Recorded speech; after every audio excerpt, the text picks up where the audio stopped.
हमारे चैनल को सब्सक्राइब करें, बेल आइकन जरूर प्रेस करें हमारी न्यू वीडियो सबसे पहले देखने के लिए।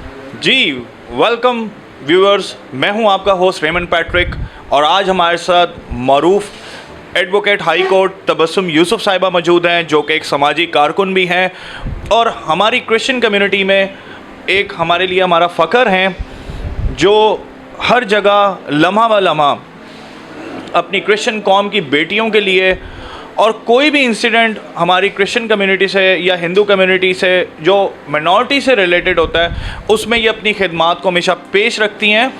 तो आज हम इनके पास आए हैं मदर्स डे के हवाले से, क्योंकि ये भी एक हमारी जो है माँ हैं और इन्होंने किस तरह से अपने बच्चों को एक एडवोकेट होते हुए संभाला और कैसे ये अपने प्रोफेशन को और घर गृहस्थी को लेके चलती हैं। तो एक ये बड़ा हमारे लिए एप्रिसिएशन का वक्त है कि ये इतनी ज़्यादा बिज़ी रहती हैं और इनके बच्चे खुदा के फजल से बहुत ही टैलेंटेड और एजुकेट हैं। तो आज ही हमारा फ़ख्र है, हम इनसे पूछेंगे कि ये क्या ऐसा इनके पास तरीक़ेकार है, क्या अपने बच्चों के साथ टाइम स्पेंड करती, क्या इन्होंने सिखाया और क्या ये लेसन देना चाहती हैं हमारी आज की जनरेशन के लिए, हमारी माँओं को और उनकी बेटियों को। तो वेलकम मैडम आपको हमारे शो पर, और मैं आपको सबसे पहले तो खिराज तहसीन पेश करता हूँ आपकी खिदमात के लिए। और आप क्या कहना चाहेंगी मदर डे के हवाले से? थैंक यू सो मच आप सबका। और सबसे पहले जो है ना, तमाम माँओं बहनों को ऑल अराउंड द वर्ल्ड, अपनी पाकिस्तान के अंदर तमाम माँओं बहनों को जो है वो हैप्पी मदर्स डे। और जो माँओं का आलमी दिन है, इसको अच्छे तरीके से अपने घर में भी सेलिब्रेट कीजिए। जो आपके घर में आपकी माएँ हैं, बहनें हैं, बेटियां हैं और आपके बच्चों की जो माएँ हैं, उनके साथ भी जो मदर्स डे है वो अच्छे तरीके से सेलिब्रेट करें। बाहर जाएं, आउटिंग करें या घर में अच्छा सा खाना ऑर्गेनाइज़ करें, ताकि उसको जो घर की औरत है उसको एक स्पेशल दिन फील कराएं। वैसे तो रोज़ दिन जो है वो हर दिन माँ का ही होता है, लेकिन ये आलमी दिन मनाया जाता है वुमेंस डे के लिहाज से, उसको अच्छे तरीके से सेलिब्रेट करें ताकि उस माँ को, हमारी बहन को, बेटी को स्पेशल फ़ील हो कि आज उसका दिन है और उसको जो है वो स्पेशल फ़ील कराया जा रहा है। और जैसा कि अभी आपने पूछा है कि बीइंग एज एन एडवोकेट मैं किस तरह से टाइम मैनेजमेंट करती हूँ फैमिली के लिए, अपना काम के लिए साथ साथ, तो इसके लिए मैं तनहा कुछ नहीं कर सकती।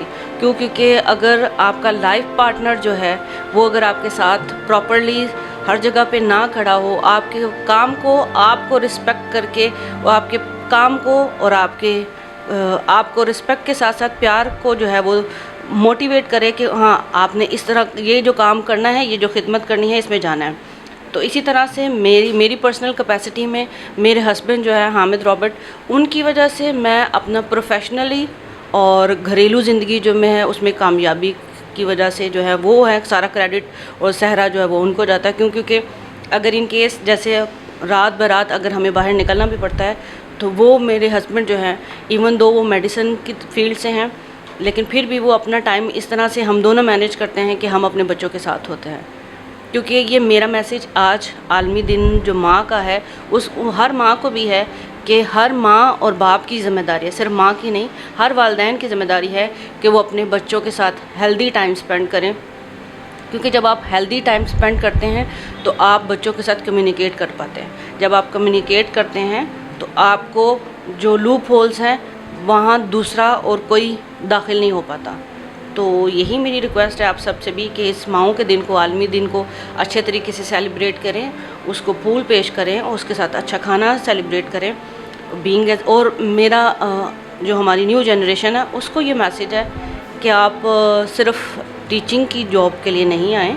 टीचिंग बहुत अच्छी प्रोफेशनल जॉब है, लेकिन बहुत सारे शोबे भी हैं जो हमारी क्रिश्चियन कम्युनिटी के लिए हैं, उनमें भी आएँ। जैसे जुडिशरी में आएँ, वकालत में आएँ, डॉक्टर्स में आएँ और जो है वो एयर होस्टेस में आए, फ़्लाइट के लिए आए, और इस तरह से आगे सारा कुछ है। क्योंकि जब तक हम मिल के काम नहीं करेंगे तो हम बहसीयत कम्युनिटी जो है वो कभी भी ग्रो नहीं कर सकते।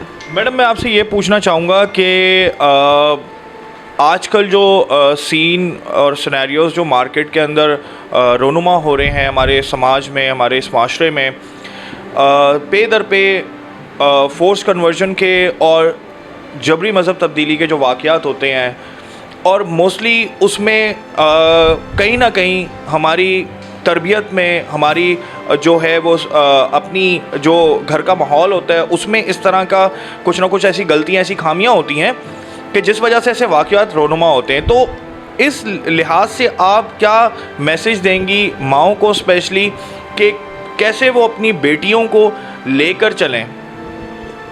देखें, जिस तरह से ये फ़ोर्स कन्वर्जन हो रही है, फ़ोर्स मैरिजेस हो रही हैं, चाइल्ड मैरिजेस हो रही हैं, तो उसके लिए सबसे ज़्यादा ज़रूरी पहले चीज़ क्या है कि हर ख़ानदान अपने घर में जो है ख़ानदानी इबादत वालिदैन के साथ, वालिदैन की रिस्पॉन्सिबिलिटी है, सिर्फ बच्चे पैदा करना रिस्पॉन्सिबिलिटी नहीं है, उनकी अच्छी परवरिश और तरबियत करना सबसे बेस्ट चीज़ है। ख़ानदान में ख़ानदानी दुआ को सबसे ज़्यादा अवलीन तरजीह दी जाए। दिन में एक टाइम का खाना जो है तमाम वालिदैन जो है एक टाइम पे बच्चों के साथ बैठ के खाएं, ताकि उनको जो है बहुत सारी चीज़ें जो है वो समझ में आती हैं। उससे ज़्यादा ज़रूरी चीज़ ये है कि जब हम ख़ानदानी दुआ में बढ़ते हैं आगे, तो हमारे बच्चे जो है वो ईमान में भी आगे परवान चढ़ते हैं। जब माँ बाप जो हैं वो बच्चों के दोस्त बन जाएंगे, तो कोई और जो बंदा है वो जो खला है, ऐसे वाक़यात में जब हमने स्टडीज़ की हैं तो वो खला को कोई पुर नहीं कर सकेगा। जब हमने खला नहीं छोड़ा होगा, कोई ब्लैक होल नहीं छोड़ा होगा, तो वो उस खला में कोई भी दाखिल नहीं हो सकेगा। सबसे पहला ज़रूरी चीज़ ये है कि माँ को, जैसे बड़े बुज़ुर्ग कहते थे कि माँ को जब बच्ची बड़ी हो जाए तो उसकी दोस्त बन जाना चाहिए, इसी तरह से माँ बाप को चाहिए कि वो अपने बच्चों के दोस्त बन जाए, सिर्फ बेटी के नहीं बेटों के भी दोस्त बन जाए। क्यों? क्योंकि बहुत सारे लूप होल्स आते हैं। अगर बच्चियों के जो है वो रेप केसेस और फोर्स कन्वर्जन के केसेस आते हैं, तो बच्चों के साथ सडोमी होती है, उनके साथ भी ज़्यादती करके उनको भी मार के फेंक दिया जाता है। और बहुत सारे हम जो है इस चीज़ पे तो बात ही नहीं करते कि जब बच्चे के साथ हुई है तो कहते हैं नहीं, इट्स ओके, ठीक है। हमने इज़्ज़त को मंसूब सिर्फ औरत ज़ात से कर दिया, हमने बेटी से, माँ से, बहन से इज़्ज़त मंसूब कर दी है।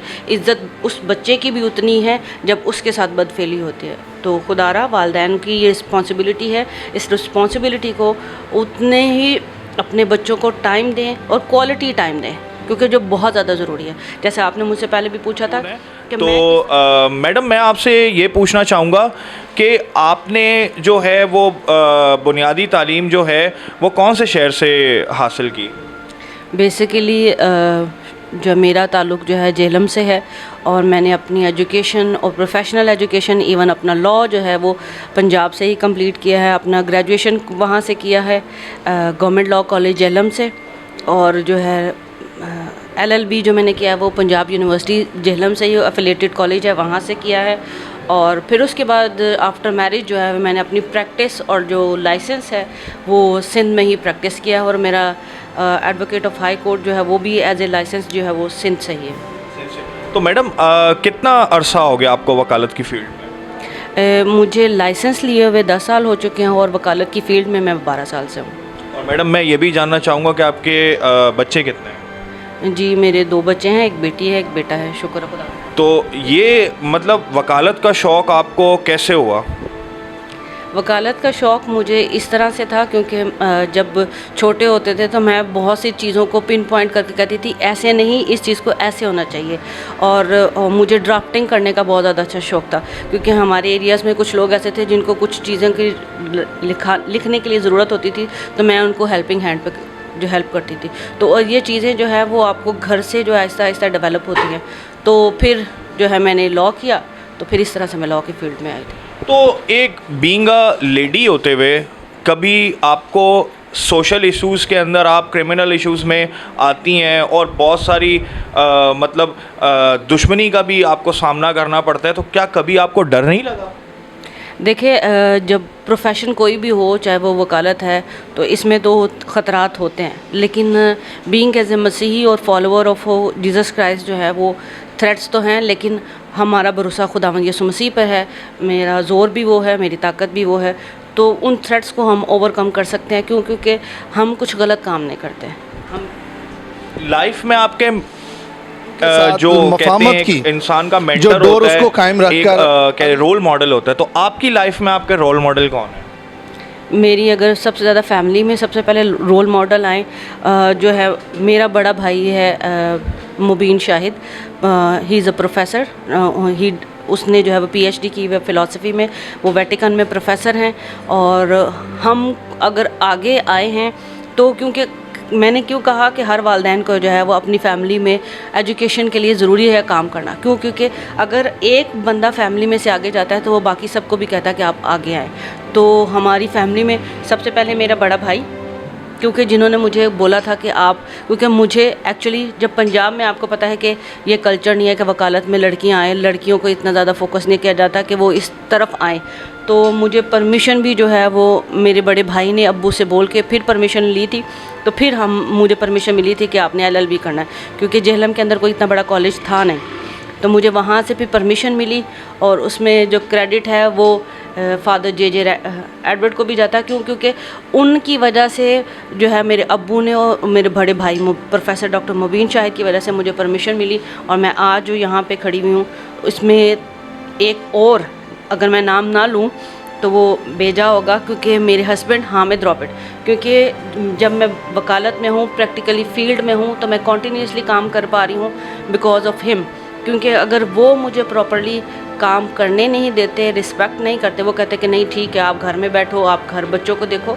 मैं शुक्र है खुदावंद का कि आज तक कितने साल हो चुके हैं, मेरी शादी को माशाल्लाह से 13 साल हो चुके हैं, तो वो भी अभी तक खुश उसलूबी से सारा चीज़ें चल रहा है। ये म्यूचुअल अंडरस्टैंडिंग से और म्यूचुअल कोऑर्डिनेशन से होता है। तो थैंक्स टू गॉड और आप सबकी दुआओं का शुक्रिया, क्योंकि आप मज़ीद दुआओं में याद रखें।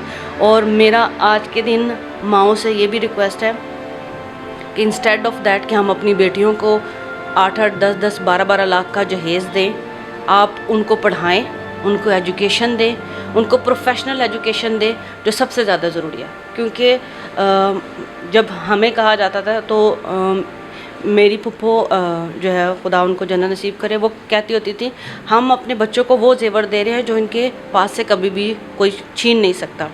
तो शुक्र है खुदावंद का आज अगर हम मुकाम पे बैठे हुए हैं तो मेरे घर वालों का, तमाम मेरे पेरेंट्स का, मेरे वालिदैन का, मेरी फुप्पो का, मेरे भाई का, मेरे हस्बैंड का, सबका क्रेडिट है। क्योंकि अगर मैं यहाँ पे हूँ, मैं कोई तनहा नहीं है कि जो एकदम से उठ के खड़ी हो गई।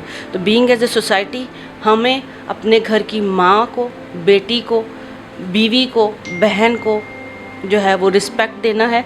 और वो जो चूज़ करना चाहती है प्रोफेशन, एजुकेशन में कुछ चूज़ करना चाहती है अपने लिए, तो उसको हेल्प करना है। क्योंकि अगर हम हेल्प नहीं करेंगे तो वो कुछ नहीं बन सकता। अगर मुझे भी रोक दिया जाता कि हाँ ठीक है तो बसम तुमने ये वकालत में नहीं जाना, तो आज मैं यहाँ आपके साथ नहीं होती। तो हर औरत के पीछे, जैसे हर मर्द, कामयाब मर्द के पीछे एक औरत का हाथ होता है, तो इसी तरह से एक कामयाब औरत के पीछे एक मर्द का नहीं, बहुत सारी फैमिली में जो पेरेंट्स साइड से मर्द हैं और जो अगर वो शादीशुदा है तो उसके हस्बैंड का हाथ। हाल हमने जाना तो बहुत ही एक ये अच्छी बात है हमारे लिए कि हमारी क्रिश्चियन कम्युनिटी से इस तरह की दलेर और नडर जो हमारी लीडर्स हैं, ये बेसिकली एडवोकेट तो हैं लेकिन ये लीडर भी हैं हमारी, क्योंकि हम लोग मोस्टली इनको फॉलो करते हैं, इंस्पिरेशन है हमारी कम्युनिटी का, हमारा फ़ख्र है। तो मैं चाहूँगा अपने व्यूअर्स से कि देखने वाले जितने भी हमारे नाजरीन हैं, हमें अपनी दुआओं में याद रखें, इनको भी याद रखें, क्योंकि हमेशा ये हर एक केस में आगे आती हैं, बढ़ चढ़ कर हिस्सा लेती हैं, बेलौस खिदमत करती हैं। तो हमें इस तरह की कौम की बेटियों को और माओं को सपोर्ट करने की ज़रूरत है। और जो लोग तनकीद करते हैं, हम उनको भी अप्रिशिएट करते हैं कि जी आप जो हैं वो सदा जीते रहें। तो मेरा प्रोग्राम आपको कैसा लगा, लाइक और सब्सक्राइब करना नहीं भूलिएगा। मैं हूं आपका होस्ट रेमंड पैट्रिक, मिलते हैं अगले प्रोग्राम पे। खुदा हाफिज़।